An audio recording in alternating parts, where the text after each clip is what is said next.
So I'm delighted to be here at St John's Church in Waterloo, and I'm here at a meeting of the movement for the abolition of war, and very honoured that they've asked me to give a lecture really talking about remembrance. And so I guess the theme of my talk is the fact that remembrance needs to be something that we actively do. It needs to be something that changes what we do next. It needs to be something that makes a difference. Sometimes if you use the word remembrance, it might sound rather passive. You're just looking backwards.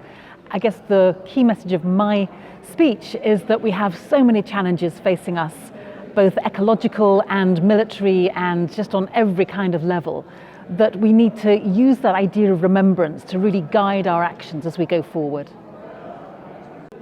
The context for the talk, of course, is set against the backdrop of the Brexit negotiations.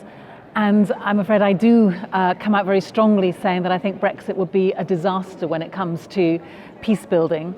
I think over the referendum campaign 2 years ago, all too often, the fact that the EU has been one of the greatest peace building institutions of our times was really overlooked. So much of the focus was on the economics that people kind of forgot that for all of the many flaws that the EU no doubt has, it has played an incredibly important role in building peace across our continent. One of the focuses of the talk is about the environmental crisis, and the point that I make is that the environment crisis, the climate crisis, is every bit as urgent, more urgent really than any military crisis, in the sense that it threatens all of us on this planet. And what I want to happen is for that same degree of urgency to be brought to bear that we might traditionally think of that happens when people understand a military emergency.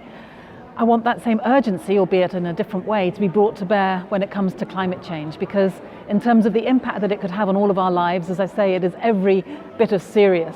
And yet, maybe because in this country at least, it still feels a little way off, it doesn't feel an immediate danger, then the temptation always is for it to just be pushed off the political agenda. And frankly, to hear a Chancellor of the Exchequer just 2 weeks after the Intergovernmental Panel on Climate Change told us we had just 12 years to get ourselves sorted on this, the budget 2 weeks later, the Chancellor didn't even mention the words climate change. That, I think, is a scandal.